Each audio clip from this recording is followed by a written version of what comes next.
நீதான் எந்தன் உயிர் கலந்து நெஞ்சை நெஞ்சை தொட்ட முதல் ஸ்பரிசம் கண்ணம் என்னும் தீயணைப்பு துறையில்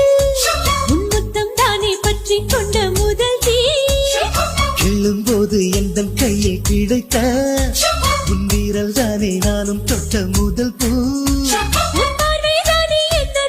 முதல் சலனம் அன்பே என்றும் நீ அல்லவா கண்ணால் பேசும் முதல் கவிதை காலம் உள்ள காலம் வரை நீதான் எந்த முதல் குழந்தை நெஞ்சம் ஒரு முறை நீ